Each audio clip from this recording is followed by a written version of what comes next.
Hello दोस्तों, welcome to acid classes. स्वागत है आपका आर की डे वाइज सीरीज में, जिसमें हम लोग आपके आर पेपर में आने वाले मोस्ट एक्सपेक्टेड क्वेश्चंस के बारे में डिस्कस करते हैं।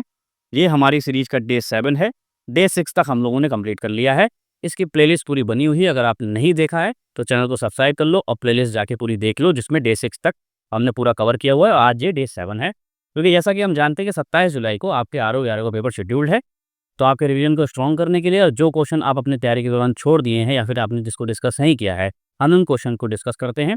इस वीडियो की अगर हम बात करें तो इसमें हम लोग इंडियन ज्योग्राफी से रिलेटेड मोस्ट इंपॉर्टेंट क्वेश्चन को डिस्कस करेंगे। फिर से रिमाइंड करा दूं, प्लेलिस्ट बनी हुई है, चैनल को सब्सक्राइब कर लो, जिससे आगे आपको और सारे वीडियोस भी मिलने वाले हैं। इसमें हम लोग यूपी के बजट पे क्वेश्चन डिस्कस करेंगे, यूनियन बजट पे डिस्कस करेंगे, और वन स्थिति रिपोर्ट जो आई है उस पर हम लोग जो है वो चर्चा करेंगे, क्योंकि इस सीरीज में हम लोग उन टॉपिक्स को छू रहे हैं जिससे आपके क्वेश्चन बनते ही बनते हैं। अब वो किस्मत के ऊपर है कि एग्जाम में क्वेश्चन आए या ना आए, लेकिन हमको उस तरीके से तैयार होकर जाना है कि जिस जो टॉपिक मोस्ट इंपॉर्टेंट है। क्योंकि अब क्या है, समय ज़्यादा बचा नहीं है, 50 से भी कम दिन का समय बचा हुआ है। अब हमको ऐसे ही टॉपिक क्लियर करने हैं जो कि हमारे एग्जाम पॉइंट ऑफ व्यू से बहुत ज़्यादा इंपॉर्टेंट होते हैं, जिससे अक्सर जो है हम लोग सवाल देखते हैं। ठीक है, तो अब बिना किसी देरी के डिस्कशन को स्टार्ट करते हैं। तो अगर आपको इसकी पीडीएफ चाहिए, कोई भी आपको पीडीएफ चाहिए, तो वो आपको मिलेगी मेरे टेलीग्राम चैनल पे। एसेट क्लासेस के नाम से आपको चैनल देखने को मिलेगा, लिंक मैंने दिया हुआ डिस्क्रिप्शन में। जाके चैनल को ज्वाइन कर लो, जिससे आपको सारी अपडेट मिल जाएंगी। जितने भी इंपॉर्टेंट पीडीएफ होंगे मैं इसी में अपलोड करूंगा। और आगे जो है यूपी पीसीएस की सीरीज भी चालू होगी। इसमें हम लोग डे वाइज जो है यूपी पीसीएस पर भी डिस्कस करेंगे, जो इनके मोस्ट इंपॉर्टेंट टॉपिक होते हैं यूपी पीसीएस के। हम उस पर सब चर्चा करेंगे और सारे नोट्स जो है मैं इसी पे प्रोवाइड कराऊंगा। चैनल को भी सब्सक्राइब कर लेना, ठीक है।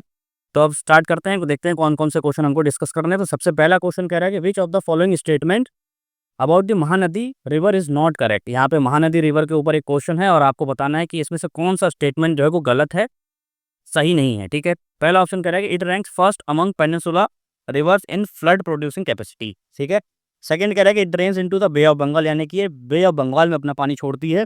It is a major silt depositing river in the Indian सब कॉन्टिनेंट।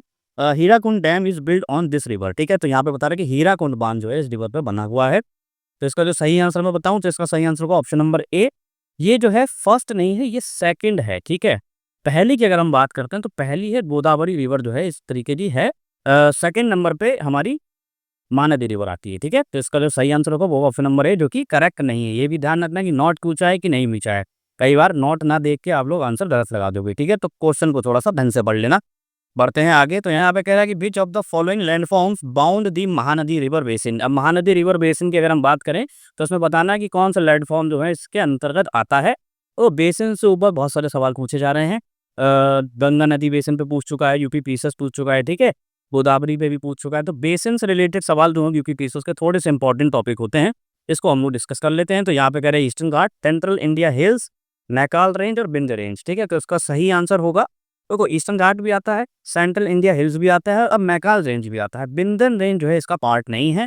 तो इसका सही आंसर होगा ऑप्शन नंबर ए, 1 2 3 ओनली जो है इसका करेक्ट आंसर होगा। ठीक है, बढ़ते हैं आगे। तो कह रहा है कि which of the following is not a state or union territory covered by Godavari river basin. ठीक है, एक और मैंने क्वेश्चन पूछ लिया बेसिन के ऊपर, जिससे कि आपके बेसिन से रिलेटेड अगर सवाल आता है तो सारा आपका कवर हो जाए। तो इसमें कह रहा है कि छत्तीसगढ़, केरला, आंध्र प्रदेश, कर्नाटका। तो इसका सही आंसर होगा ऑप्शन नंबर बी, केरला जो है वो गोदावरी रिवर बेसिन का पार्ट नहीं है। ठीक है, आपको याद रखना है कि पूछा क्या है, नॉट। ठीक है, बढ़ते हैं क्वेश्चन तरफ। तो यहाँ पे कह रहा है which of the following is the second largest east flowing river of peninsula India. प्रायद्वीपीय भारत की सेकंड लार्जेस्ट पूर्वी जो फ्लोइंग रिवर है उसके बारे में हमको बताना है। तो गोदावरी, कृष्णा, कावेरी और महानदी। इसका सही आंसर होगा ऑप्शन नंबर बी, कृष्णा जो है वो सेकंड लार्जेस्ट रिवर है। ठीक है, अब बढ़ते हैं नेक्स्ट क्वेश्चन तरफ। तो यहाँ पे कहेगा the Krishna river flows through which of the following states. यानी कि कृष्णा रिवर कौन कौन से स्टेट से होकर बहती है। तो इसका सही आंसर मैं बता देता हूँ, ऑप्शन नंबर ए होगा, आंध्र प्रदेश, महाराष्ट्र और कर्नाटका से होते जो है कृष्णा रिवर बहती है। ठीक है, याद रखना आप लोग।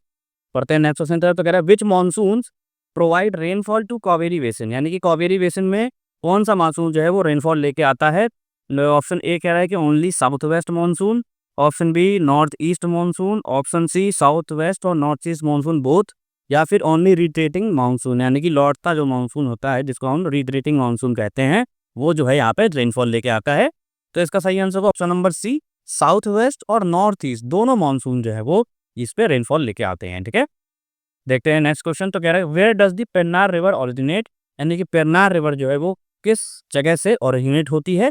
इसका जो सही आंसर होगा ऑप्शन नंबर बी, चेन्ना कसाबा हिल जो है कर्नाटका में। ठीक है, एक तो एक और क्वेश्चन तैयार हो गया, चेन्ना कसाबा हिल कहाँ पे है, वो है कर्नाटका में। ठीक है, तो यहाँ से जो है जो पेन्नार रिवर है वो ओरिजिनेट होती है। ठीक है, बढ़ते हैं नेक्स्ट क्वेश्चन की तरफ। तो यहाँ पे कह रहे हैं Subarnarekha river originates from which geographical feature. तो छोटा नागपुर प्लेटू, रांची प्लेटू, नीलगिरी हिल और दंडकारण्य प्लेटू।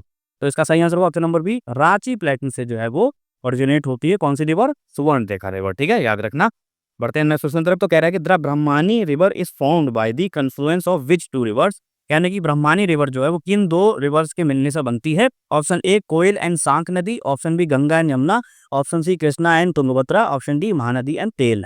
तो इसका सही आंसर ऑप्शन नंबर ए होगा, कोयल और सांक नदी जो है उनके मिलने से ये जो ब्रह्मानी रिवर है ये बनती है। ठीक, बढ़ते हैं नेक्स्ट क्वेश्चन तरफ। यहाँ पे करें which of the following rivers of peninsula India flows westward into the Arabian sea. यानी कि पश्चिमी जो है वो उसका बहाव रहता है इन दो नदियों का। आपको बताना है कौन कौन सी नदियां हैं। तो इसका आंसर आप मुझे फॉर्मेट में बताइए कि इसका कौन सा आंसर सही होगा।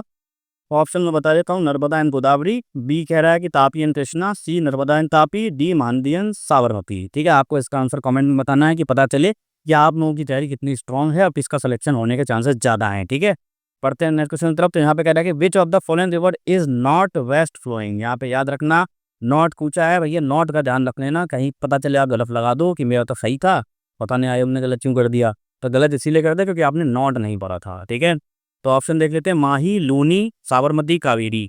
तो उसका सही आंसर होगा ऑप्शन नंबर डी, कावेरी नदी जो है वो बेस्ट फ्लोइंग रिवर नहीं है। याद रखना, गलती मत करना भाई सवाल में।